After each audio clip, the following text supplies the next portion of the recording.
नमस्कार दोस्तों, मैं आप सभी का स्वागत करता हूं अपने YouTube चैनल एग्ज़ाम कॉपी में। जैसा कि मैंने आप सभी से वादा किया था कि जो हमारे हिंदी भाषा से रिलेटेड जो प्रश्न होंगे, जो बाकी के जो बचे हुए प्रश्न थे, उन्हें मैं आज वीडियो में कवर करूंगा और बाकी के जो 20 प्रश्न हैं उन्हें मैं ऑलरेडी कवर कर चुका हूं। तो प्लीज़ अगर आपने चैनल को सब्सक्राइब नहीं किया है तो सब्सक्राइब कीजिए, लाइक कीजिए, कमेंट कीजिए, शेयर कीजिए। और आज मैं आगे के 20 प्रश्नों को इस वीडियो में कवर करूंगा, जो कि हिंदी के लिए काफ़ी महत्वपूर्ण माने जाते हैं और सभी परीक्षाओं के लिए महत्वपूर्ण है ये। यूपी कांस्टेबल हो, यूपी लेखपाल हो, पटवारी हो, एसआई हो, जीडी हो, चाहे कोई भी कॉम्पिटिटिव एग्ज़ाम, उन सभी में ये प्रश्न पूछे जा चुके हैं। प्रश्नों के नीचे मेंशन भी किया गया है कि ये प्रश्न कहाँ कहाँ पूछे गए हैं।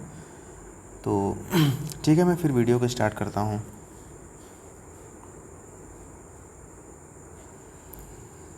पहला प्रश्न है हमारा, ब्रजभाषा है। ब्रजभाषा किससे रिलेटेड है ये?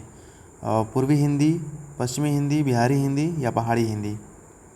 आप सभी को पता है कि मैं आप सभी को 5 सेकंड का समय देता हूँ सोचने का।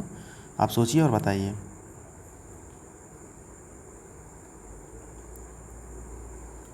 तो दोस्तों, ये है पश्चिमी हिंदी की भाषा है ये।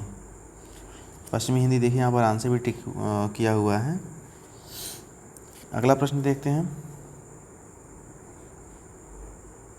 अगला प्रश्न है, मगही किस भाषा की बोली है?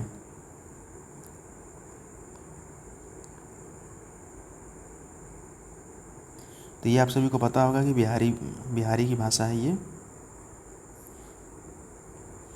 अगला प्रश्न है, हिंदी खड़ी बोली किस अपभ्रंश से विकसित हुई है? देखिए, ये प्रवृत्ता भक्ति परीक्षा में आया हुआ है ये, तो इसे आप लोग थोड़ा सा ध्यान रखिएगा, ये क्वेश्चन भी काफ़ी इंपॉर्टेंट है। तो 23 का हमारा सी हो जाता है, शौरसेनी।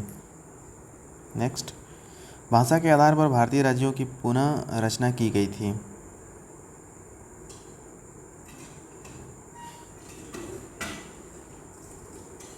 और इसका जवाब हो जाएगा 1956। नेक्स्ट, भाषाई आधार पर सर्वप्रथम किस राज्य का गठन हुआ? दोस्तों, यकीन मानिए ये प्रश्न काफ़ी परीक्षाओं में पूछा जा चुका है और ये 25वां प्रश्न काफ़ी इंपॉर्टेंट है, इसे ध्यान रखिएगा। और ये हो जाएगा आंध्र प्रदेश। अगला है हमारा, बघेली बोली का संबंध किस उपभाषा से है?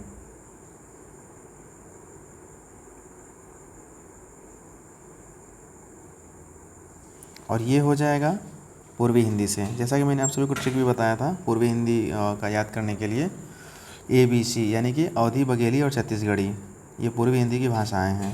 ठीक है। बिहारी हिंदी में आ जाएगा, बिहारी हिंदी में आपका आ जाएगा मैथिली, मगही। ठीक है। और पश्चिमी हिंदी में आ जाएगा आपका ब्रजभाषा। अगला देखते हैं। अगला है हमारा, किस तिथि को हिंदी को राजभाषा बनाने का निर्णय लिया गया? देखिए, ये प्रवक्ता भर्ती परीक्षा 2016 में पूछा गया है, इसे आप लोग याद रखिएगा।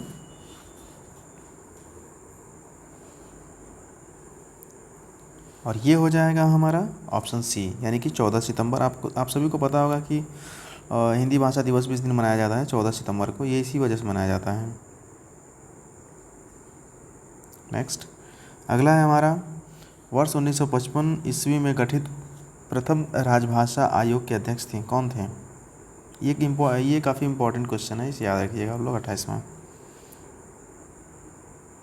और ये हो जाएगा VG खेर।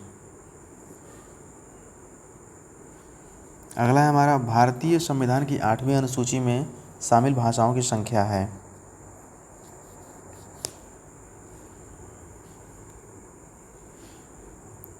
ये हो जाएगा 22।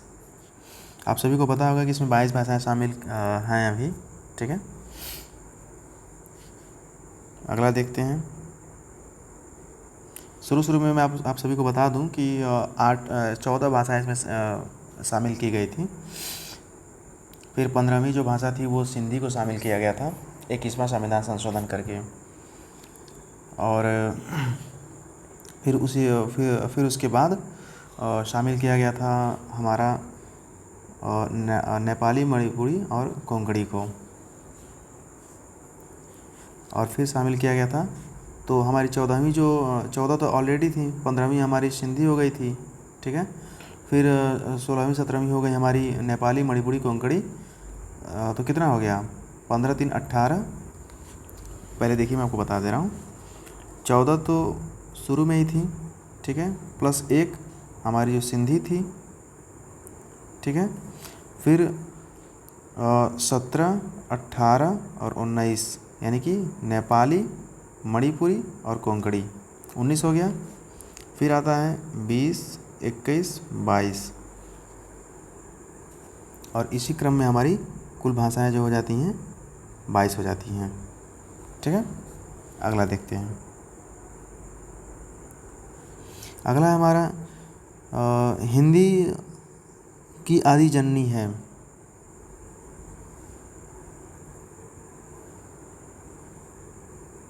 तो ये हो जाता है 30 का ए, यानी कि संस्कृत।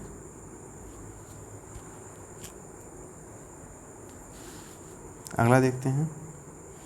अगला है हमारा 11वां विश्व हिंदी सम्मेलन 2018 का आयोजन स्थल था। ये तो करंट अफेयर से रिलेटेड क्वेश्चन है ये, तो इसे अगर आप लोग ध्यान नहीं भी देंगे तो कोई दिक्कत नहीं, लेकिन फिर भी मैं इसका आंसर बता देता हूँ।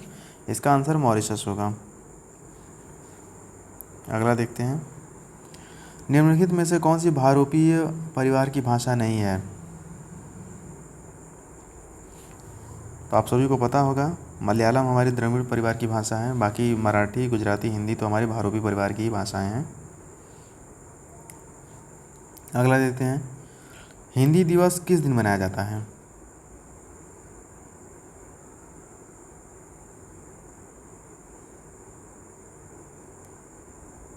तो ये हो जाएगा 14 सितंबर।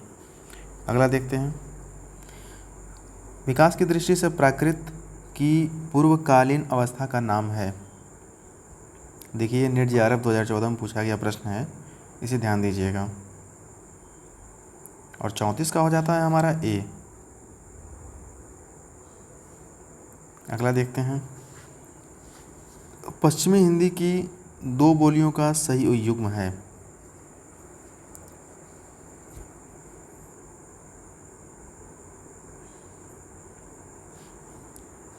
तो ये हो जाएगा खड़ी बोली, बुंदेली।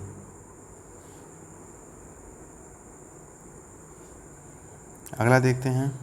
अर्धमागधी अपभ्रंश से विकसित हुई है।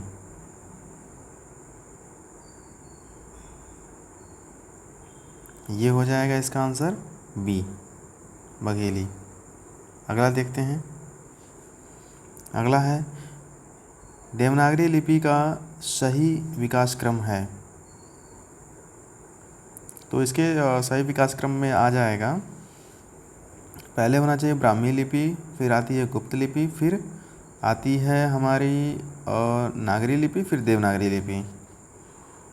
तो ब्राह्मी सबसे पहले किस में है? ब्राह्मी ऑप्शन सी में है, तो यानी कि ऑप्शन सी हमारा सही आंसर हो जाएगा, यानी कि 37 का option C is the right answer.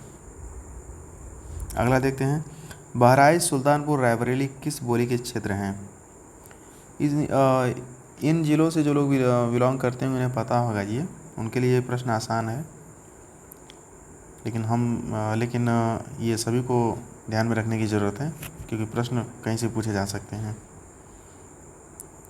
तो इसका जो राइट आंसर होगा वो होगा 38 का डी, अवधी बोली जाती है। इनमें से किस बोली का बिहारी हिंदी से संबंध नहीं है, बताइए।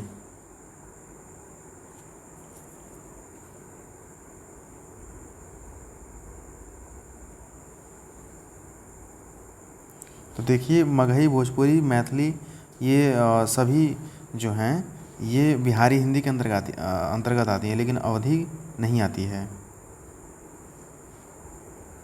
40वां देखते हैं। 40वां है हमारा 14 सितंबर 1949 को भारतीय संविधान सभा ने हिंदी को भारत संघ की कौन सी भाषा का दर्जा दिया? देखिए समीक्षा अधिकारी 2016 में पूछा गया है ये।